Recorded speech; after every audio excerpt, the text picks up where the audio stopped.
Thank you, everyone. So I'd like to welcome everyone and thank you to coming to this evening's conscious conversation. And our topic is destigmatizing being single. And we are delighted today to have Sister Monica Clare as our guest host and facilitator. I'm going to mute everybody, and Sister Monica, can you just unmute yourself once I do that? Just so that there we go. So that you'll have the floor. Okay. So, many of us that are single or know people that are single, we could fairly say that sometimes it feels like we're living in the 1950s with the stigma that still is in effect for single people in this Western society. And it's something that came up in a conversation with Sister Monica and two of the three Debbies. We were having lunch one day, and it sounded like a great idea, and we decided to have this conversation together. So I'd like to introduce Sister Monica Clare. Sister Monica is an Episcopal nun with the community of St. John the Baptist in Mendham, New Jersey. She is currently studying to be a priest, and she is in that process. I had the pleasure of meeting Sister Monica Clare while she was studying at One Spirit. She was studying spiritual counseling at an interfaith seminary, which was, I thought, a very cool thing. And we had heard about this initiative she had done, which was a closet for homeless folks so they could shop with dignity for whatever needs they had, where people could donate and make this available to those that might need it. And she was located in the Times Square area. So if you type up Times Square Nun somewhere on your browser, you'll probably see Sister Monica Clare pop up. She did amazing work there. She currently has a presence on TikTok with 130,000 followers. She is an absolutely extraordinary human being and a profound activist. And I'm just so grateful to know her and to have her with us this evening. So we could do our wave and our clap, however we want to welcome Sister Monica Clare. Thank you, everybody. Thanks so much for coming to this online. This is not a very popular topic, so I'm really pleased that people even want to hear something about this. And I'm really grateful to Sonia for asking me to do this. You're also an incredible activist and an incredible human being, and it is also an honor to know you. So thanks everybody for being willing to listen to something that not a lot of people want to talk about. What I'm going to do tonight is I'm going to talk for about 10 minutes about the stigmatization of single people. And then we're all going to have a chance to talk at the end and to provide feedback about whether you think I'm some kind of a crackpot and I'm talking crazy, or whether you agree, or bringing in your own experiences about feeling stigmatized, or even saying, gosh, I'm married and had kids and I didn't realize the ways that I was stigmatizing people who are single.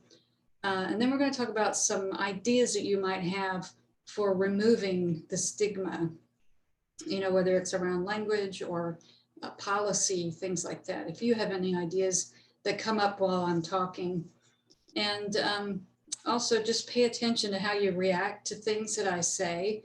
I'm not the kind of person that doesn't like negative feedback. If you think it's too far off the one end of the spectrum, you could say that. We'll talk about it and see where everybody is, because everybody's probably in a different place about this.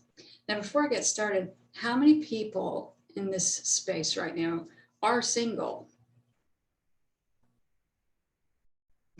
Okay, interesting. Okay, that's great.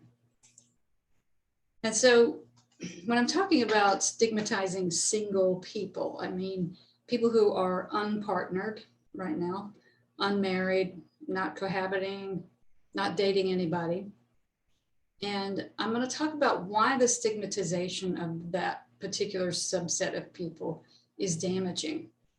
I'm also going to talk about where it comes from, what drives it. And after that, I'm going to suggest some ways that I have thought about to destigmatize being single. And I'm sure you're asking yourself, well, why do I have an interest in this subject? Well, I had thought about it a lot because as a nun, I live under a vow of chastity, which means that I have rejected the societal norm of being partnered. Being partnered is something that in medieval times, women and men rejected whenever religious communities were being formed in the Christian faith. There had been religious communities of celibate people in other faiths for thousands of years before that.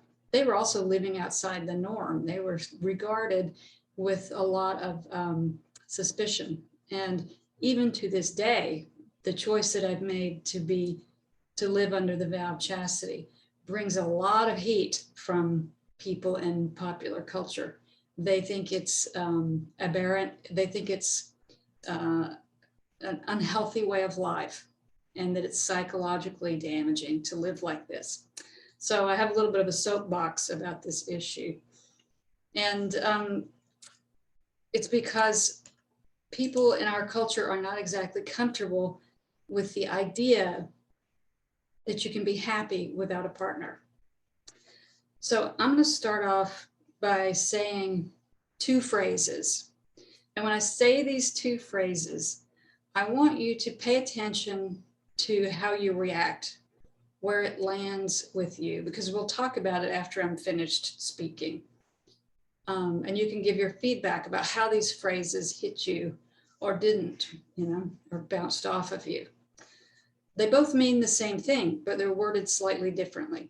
Number one, first phrase is, there's someone for everyone.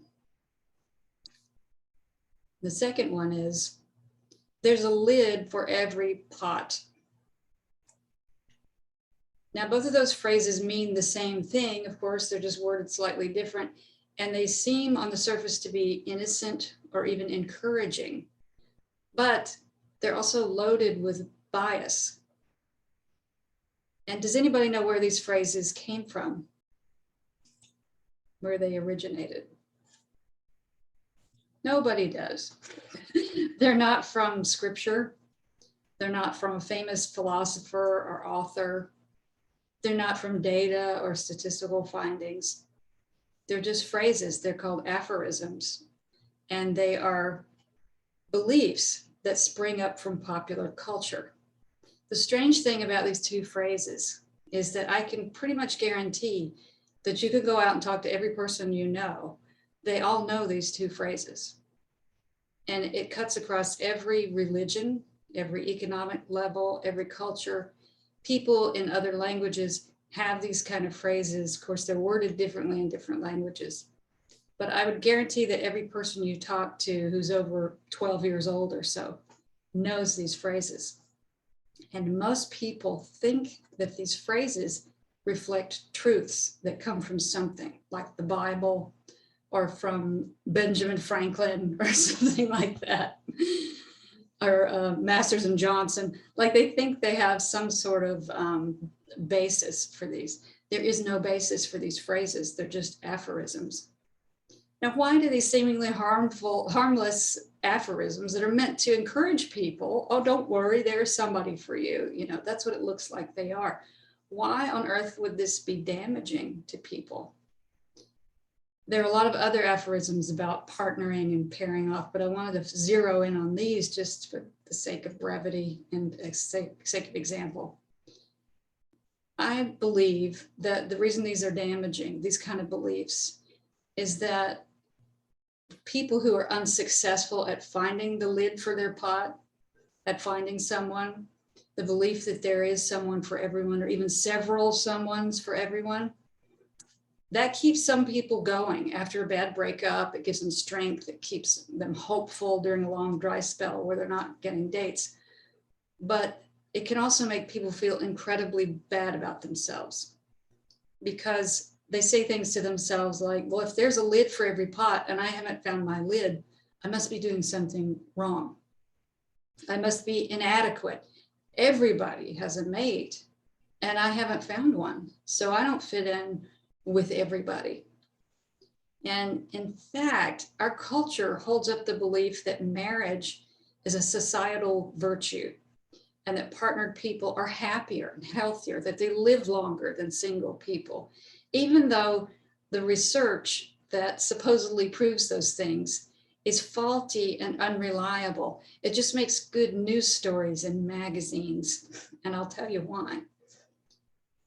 The elevation of partnering is lifted to the highest level of societal acceptance, and it causes a bias against unpartnered people. And the bias has a word for it. It's called singleism. The term was coined in 2008 by a social scientist named Bella DiPaolo, who realized that she was being sick of being pitied and being treated as incomplete because she was perpetually single. And she wrote several books about it. One is called Singled Out, and the other one is called Singleism. And I actually made a book list in case you're interested in exploring some of these things after tonight's program.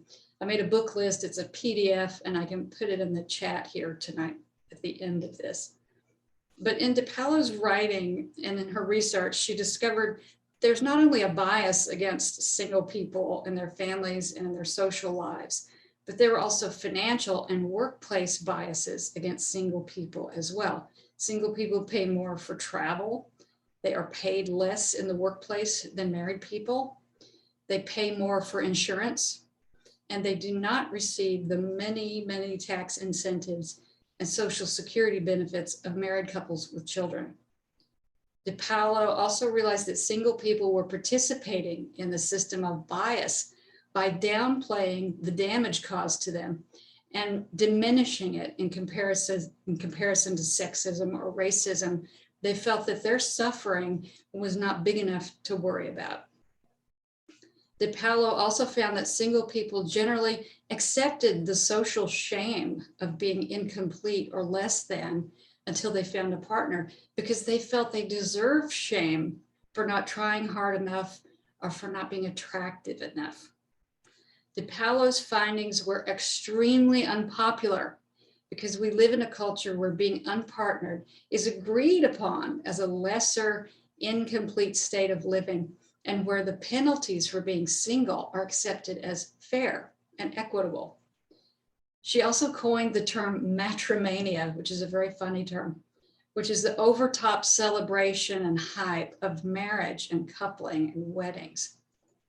Now, DiPaolo and all of us who would like to end the stigmatization of single people, we're not saying that coupling and marriage and family are bad.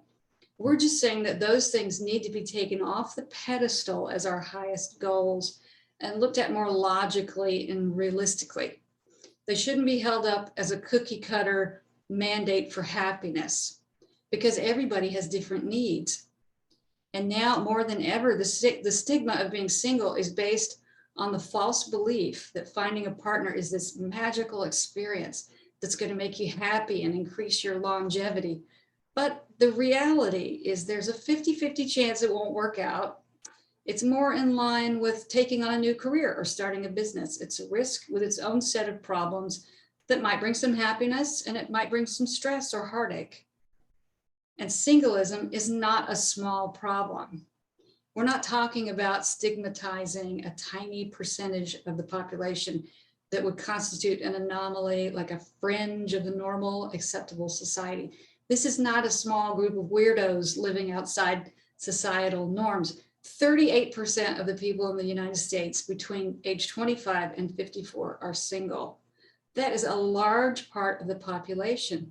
And yet the stereotype of the weird old bachelor or the unfulfilled, depressed old spinster, they still persist. Even owning cats as a woman is a stereotypical thing that people say, if you have too many cats, you're going to turn into, has anybody seen the documentary Grey Gardens? That was a documentary that started the single spinsters with cats stereotype. And it was held up as a warning of what would happen if you didn't get married. You would end up living in this junk pile and go crazy and have a bunch of cats and raccoons running around. That was the cautionary tale documentary. It wasn't meant to be that when the Maisels shot it. It was meant just to be a look at these eccentric women who living in this house. But it became a stereotype of single women that won't go away, unfortunately. Those poor cats, they're implicated in this. So now I'm going to talk about why I believe single people are stigmatized and why are marriage and family held up as the highest social virtue. One of the reasons is that we have all been told that our greatest and most primal urge is to reproduce. The implication of that is that we have no choice. We have to do it. I live in a religious community, and I'll tell you, all the brothers and sisters in religious communities would say, no, we don't. We don't have to reproduce. It's a choice, just like anything else. And we can ask ourselves too, how much of this overwhelming urge to mate is actually nature, and how much of it is nurture? How much of the anxiety and depression felt by single people because they haven't mated and reproduced is because of a biological urge, and how much of it is due to being shamed and stigmatized? How much anxiety and depression is coming from being regarded as less than? When we are bombarded on a daily, hourly basis by messages like love is the answer, you're nobody until somebody loves you, how much of the practice of singleism is something we have simply learned? Another reason for the bias against single people, I believe, this is the most unpopular opinion, is that it drives the economy. Making people feel unattractive and unwanted fuels a multi-billion-dollar beauty and fitness industry. When people get married, they spend a tremendous amount of money on weddings and travel. For 20 years before I became a sister, I worked in the advertising business. The purpose of advertising is to make people feel bad about themselves, to feel that they have some sort of inadequacy. And if they buy this product, it's going to make them feel better. At least the branch of advertising that I worked in, which was motion picture advertising. Motion pictures and music and literature, they all promote this ideal, this societal virtue of pairing off. It's all advertising for making people feel bad about themselves, so they go out and buy something to look more attractive or to feel better about themselves so that they can attract a mate. That's what it's all about, and people spend a tremendous amount of money on it. Also, when people get married and have kids, they buy a lot more stuff. They buy houses, cars, storage units to put their stuff in. They become much bigger consumers. So the practice of promoting romance, weddings, having children is very, very profitable. Our society has a financial interest in keeping people insecure about their ability to attract a mate because it drives profits. Now I'm going to talk about some things that we might be able to do to halt or to make this destigmatization go into decline. One thing is the way that we talk to children. Here are some things not to say to children. And I hear people ask little kids this one all the time. Some little kid has just started first grade or kindergarten. They say, do you have a boyfriend yet? I hear people asking kids that, like, it's supposedly a funny joke. Like, you know, it makes people laugh whenever you say that to a little kid. But it also sets up a goal for that little kid. Oh, I'm supposed to have a boyfriend or girlfriend already? Oh, okay. And then their friends start to talk about it because their friends have been asked this question. It's a pretty common joke to ask a little kid that question. Please stop asking that question. Also, it's not helpful to talk to little kids about, well, someday when you get married and have kids, as if it's a given. Instead to say, if you decide someday to get married and have, maybe you want to have kids. When I was a nanny, I did something very unpopular with both of the little kids. I would say to them, like if they were asking me about marriage and kids, I would say, that would be great, you know, if you chose to do that. But let me tell you something, if you never go on a date, if you never hold hands with anybody, if you never have a boyfriend, girlfriend, You can still be happy. I promise you, you can. If we say things like that to kids, it lets them off the hook. It takes the pressure off.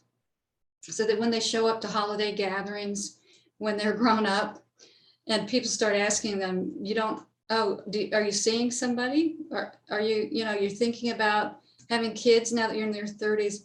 They won't feel that pressure from within, because it's the messages that we tell them when they're little that play in their head and tell them about their self-worth and whether they're achieving what they're supposed to achieve. So if we can take that stigma off of them, that would help.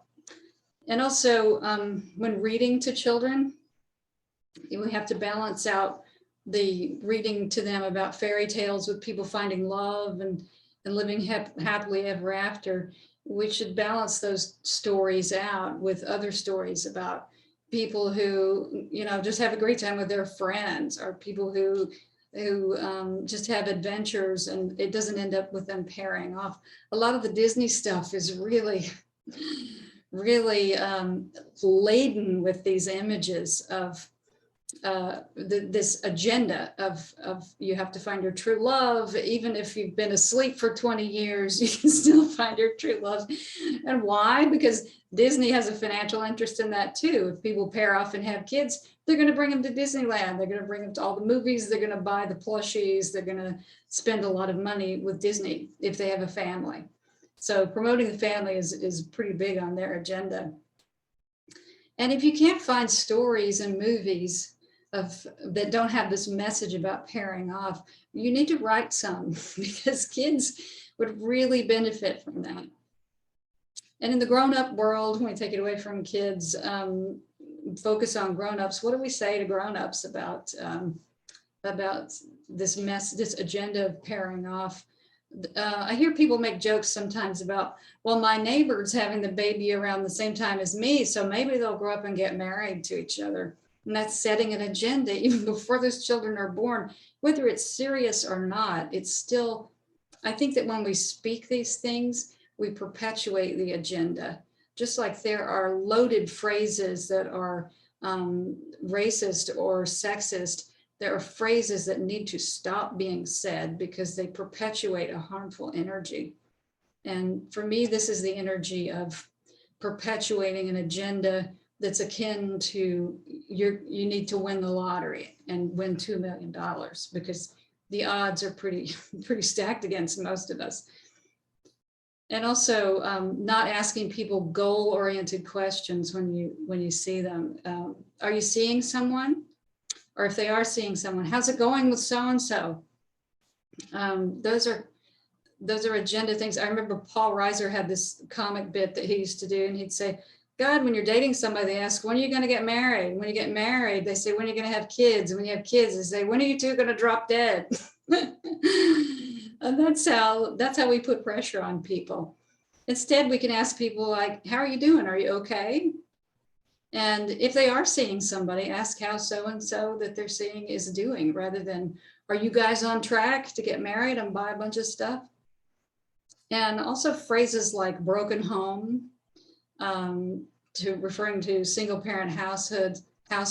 A broken home sounds less than a single mother. Even that's a little bit of a loaded term as well. And instead of just saying this is a single parent household, as if it's just as good as any other household. And some of the things, luckily people don't say this as much as they did when I was little, but they'll say things like, she never married. What a waste.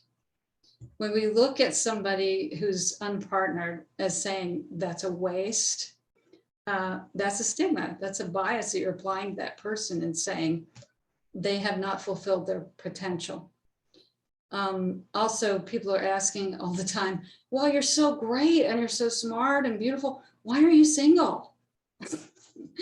To people who have trouble getting dates, that phrase right there, you might as well just take out a machine gun.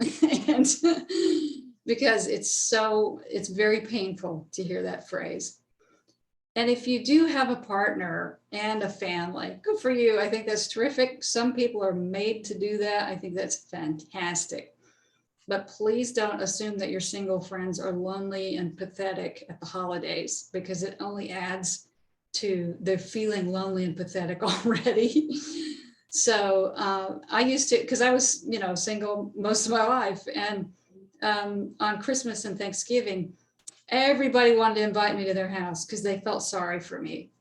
And that made it worse for me. So I started saying to people, you know what, I'm going to have a nice day by myself. It's going to be a nice quiet holiday. And I'm just going to spend it, I'm going to go to a restaurant or something. And people thought that was pathetic and lonely, but I thought it was great because I'm not the kind of person that needs to, be at someone else's dysfunctional family gathering for holidays. Some people do like to be invited, but you have to really be careful about, not saying things like, I don't want you to be all alone. And also look at ways in your life that you might be able to help in some ways to help with policy changes to get rid of financial and workplace bias against single people. There are some movements out there of people saying, let's make this more equal.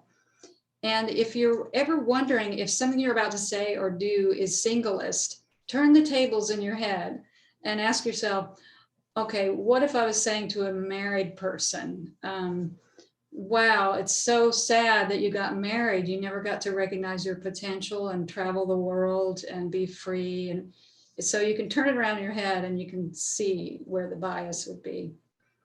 And the last thing I'm going to say before we start our discussion, if you're single, please don't make self-deprecating jokes about being single because you're participating in your own shaming by saying, I'm going to break my own personal record. I haven't had a date in 14 years. That perpetuates that energy of saying, yeah, I deserve to be ashamed. So that's where I'm going to end my soapbox, and we're going to open it up to discussion.